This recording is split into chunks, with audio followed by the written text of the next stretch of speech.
It was a tough time for me because I enjoyed the Griffith Show so much. He made millions laugh, but behind the W it was a tough time for me because I enjoyed the Andy Griffith Show so much. Don Knotts made America laugh, but his own life was filled with tears. He grew up with a violent alcoholic father who once held knives to his throat. This trauma haunted him forever. Even while winning 5 Emmys, he struggled with panic attacks so severe that he could barely function. In his final years, he faced another cruel twist, going blind from macular degeneration and eventually dying of lung cancer. This is the story of a man who brought joy to millions but rarely found it himself. Don Knotts was born in Morgantown, West Virginia, in 1924, 14 years after his next oldest sibling. His parents hadn't planned on having another child. His mother was 40, his father was struggling to support the family, and they had just lost their farm. There was no money, no comfort, and certainly no room for a new baby. Don slept on a cot in the kitchen while his older brothers shared a room with boarders to help pay the rent. There was no privacy, no space of his own, just noise, stress, and the constant reminder they were barely surviving. He was small, sickly, and wore second-hand clothes that never fit. Kids made fun of him at school. At home, things were worse. His father William was nearly blind, mentally ill, and an alcoholic. Most days, he lay on the sofa, unpredictable and violent. Don had to pass him just to get out the door. Sometimes his father would threaten him with a knife. Don once said, "I felt like a loser. I was unhappy most of the time." When he was 13, his father died of pneumonia. It was tragic, but for Don, it felt like a weight had been lifted off his chest. But the fear didn't end. His 3 older brothers, raised during better times, had grown bitter. They drank heavily, fought often, and sometimes turned their anger on Don. They saw him as weak and useless. One brother, nicknamed Shadow, was different. He joked, teased, and brought a sliver of light into Don's dark world. When Shadow died of an asthma attack, Don lost the only family member who had ever made him laugh. With no one left to lean on, Don turned inward. He created imaginary friends and made up stories in his head to cope. Eventually, he found ventriloquism.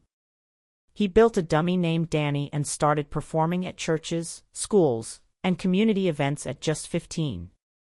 It wasn't just for fun, it was an escape. It was the first time people clapped for him. Not for his brothers. Not even for the dummy. Just for Don. He tried his luck in New York but failed, so he returned home and joined West Virginia University. Then came World War II. In 1943, at 19, he was drafted. People later believed he was a Marine drill instructor, but that was a myth. Don wasn't made for combat, he was too skinny, too nervous.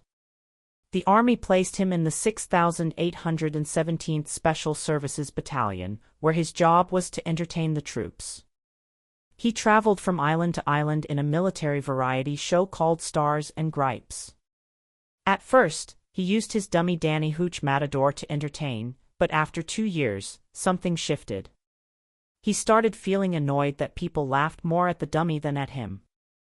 It was supposed to be his act, but Danny kept stealing the spotlight. One night in 1945, while crossing the South Pacific on a ship, he picked up the dummy and threw it overboard.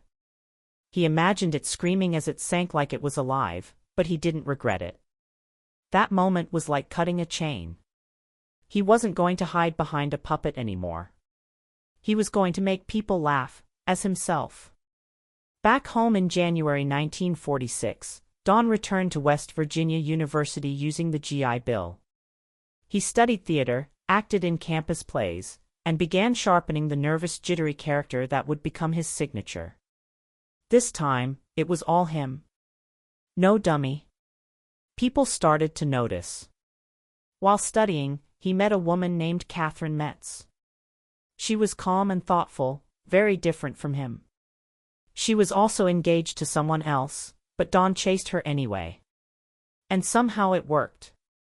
They married in 1948, the same year Don graduated with a degree in theater. With $100 and a dream, Don left West Virginia for New York City. He hoped his military entertainment background would help, but New York didn't care. The city chewed him up. He auditioned endlessly for radio roles. Directors didn't reject him, they ignored him. He was a skinny, shaky guy from Morgantown, and nobody knew what to do with him. Meanwhile, bills piled up and confidence slipped away. He almost gave up, until his army connections gave him another lifeline. Slowly, he found work. By 1953, he landed a role in a national TV soap opera called Search for Tomorrow. He played Wilbur Peterson, a traumatized, neurotic character who only spoke to his sister. Don pulled from his own past, growing up poor with a mentally ill father, to bring the role to life. It was heavy, but he didn't back down. He appeared in nearly 500 episodes over 2 years. No matter how anxious or exhausted he felt, that role earned him respect and led to a Broadway show, No Time for Sergeants, where he met Andy Griffith. Around the same time, in 1954, Don also landed a small role on Howdy Doody, a children's show seen by millions. There he played a twitchy character named Tim Tremble. The anxious, over-the-top energy made kids laugh, and adults noticed. It was a test run for what would later make him a household name. Behind the scenes, Don battled severe health anxiety. He constantly believed he was terminally ill. Panic attacks, trembling, and stomach issues plagued him, echoes of his childhood fears. To calm the storm, doctors prescribed barbiturates and tranquilizers, normal at the time, but soon he needed them just to perform. While doing both Search for Tomorrow and Howdy Doody, he crumbled inside. He sometimes forgot lines. Directors noticed, but they worked around it. On camera, he delivered. Off camera, the pills dulled his mind and made his moods unpredictable. In 1956, everything changed. Don joined The Steve Allen Show, where his jittery, fidgety character finally caught fire. But it wasn't just made up. Years earlier, Don had seen a man at a banquet in West Virginia shake so badly that he spilled water all over himself. That image stuck with him. Later, it returned in a dream. Don woke up, wrote down the routine, and turned it into comedy gold. America started recognizing his face. From 1956 to 1959, Don appeared regularly on the show. When The Tonight Show moved to Hollywood in 1959, Don followed. Back in 1955, Don had played a small role in No Time for Sergeants on Broadway, where he and Andy Griffith first met. Their chemistry was undeniable. They acted together again in a 1958 film version, which earned over $7.6 million, massive for the time.